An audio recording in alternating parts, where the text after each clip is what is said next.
মাছটা দেখেছো, দারুণ, লাল আভা, টাটকা একদম পদ্মার ইলিশ।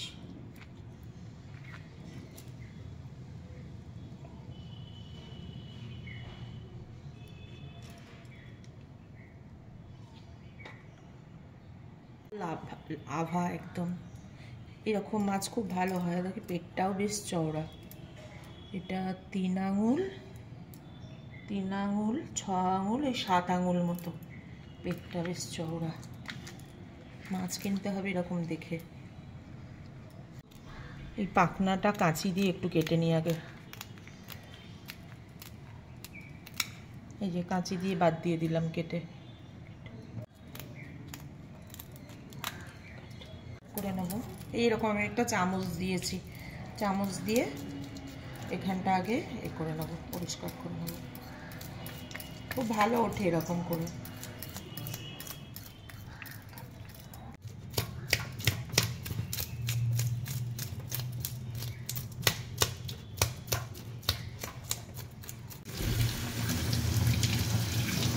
মাছটা একটু ভালো করে ধুয়ে নেব, কেমন?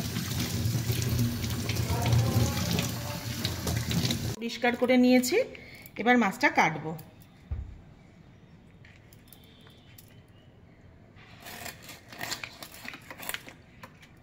দেখো মাছটা কি টাটকা।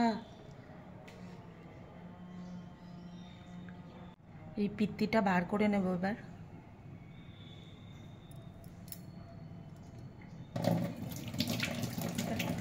একটা গাদা পেটি বার করব, ওই জন্যে এখান থেকে কেটে নিলাম। এবার এইভাবে কেটে নেব। চওড়া আছে তো পেটটা, ওই কারণে।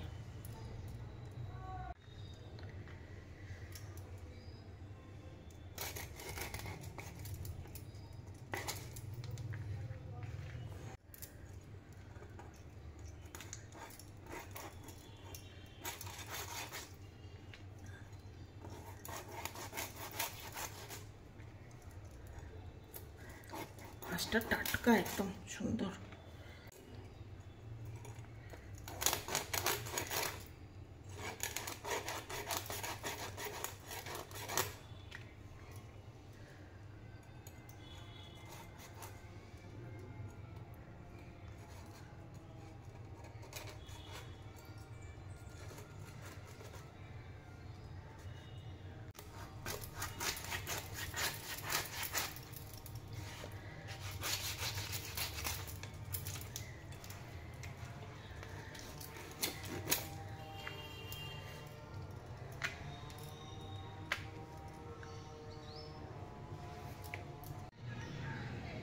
পোস্ত নিয়ে নিচ্ছি 1 চামচ, আর একটু নিচ্ছি 1 চামচ কালো সর্ষে নিয়ে নিচ্ছি, লঙ্কা নিয়ে নেব।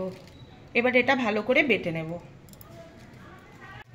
এই বাটিতেই যেহেতু করব, তাই এইটার মধ্যেই আমি বেটে তারপর নেব। আগে বেটে নিই এটা। এবার হলুদ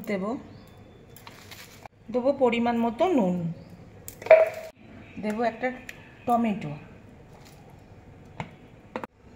সর্ষের তেল, খুব সুন্দর করে একে অপরের সাথে মাখাবো। এবার দেবো কটা কাঁচা লঙ্কা দিয়ে দিলাম। কাঁচা লঙ্কাটা আমি চিড়ে দিইনি, যেহেতু বেটে দিয়েছি। লঙ্কাগুলোই ভীষণ ঝাল আছে। এবার যখন যার যেরকম প্রয়োজন হবে সে সেরকমভাবে ভাতে চিপে নিয়ে খাবে আর কি। দিলাম। নেক্সট স্টেপ, আমি একটা মোমো বক্স নিয়েছি। তোমাদের কাছে যদি ঝাঁঝরি দেওয়া থালা বা ওই গোল টাইপের যে ইয়েগুলো হয়, বোউলগুলো হয়, সেটাতেও তোমরা করতে পারো একটা কিছুর ওপর বসিয়ে। এর মধ্যে আমি একটু জল নিয়েছি। এবার আমি এটাকে স্টিমে বসিয়ে দিলাম। কাজ হচ্ছে, এই ইলিশ মাছগুলো আমি একটা একটা করে নিলাম, নিয়ে এর মধ্যে সাজিয়ে দিলাম। সম্পূর্ণ কাঁচা, কিন্তু কোনো ভাজাভুজি কিছু নেই, যাতে মশলাটা খুব ভালো করে লেগে যাবে যখন ওটা স্টিমে হবে, ফুলবে তো সেই সময়। এই মাছটা এইভাবে করতে হবে। আজকে 4 পিস মাছ করব। এবার দিয়ে লঙ্কাগুলো এর উপরে সুন্দর করে সাজিয়ে দিলাম। এবার ঢাকাটা দিয়ে দেব।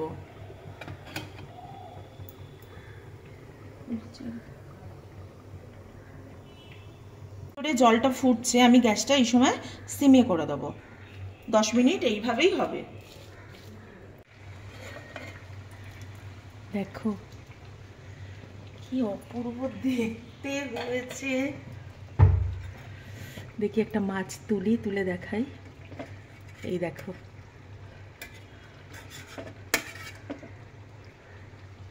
দেখছো খুব সুন্দর হয়েছে দেখতে।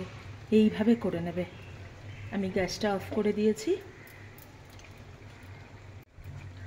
এবার তাহলে খেয়ে দেখা যাক কেমন হয়েছে খেতে।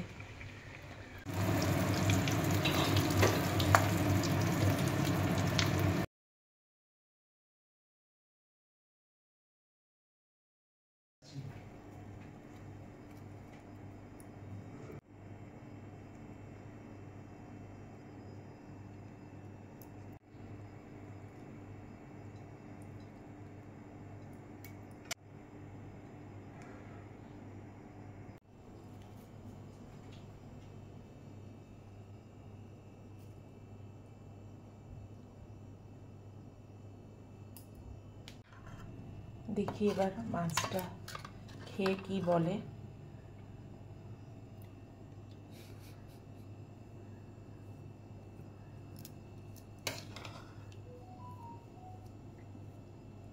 নাও দেখো গো, বলো, দেখো বলো এবার খেয়ে কেমন হয়েছে। এটা আমার মায়ের থেকে শেখা, এটা আমার মায়ের রেসিপি। অ্যাকচুয়াল আমি মায়ের থেকে শিখেছি এই রান্নাটা। বাহ, দারুণ হয়েছে। ঠিক আছে, তাহলে বন্ধুরা তোমরা সবাই এইভাবে করে দেখো, তোমাদের সত্যি বলছি খুব ভালো লাগবে। আজ তবে আসি, টাটা। সবাই ভালো থাকো, সুস্থ থাকো, এই কামনা করি ঈশ্বরের কাছে।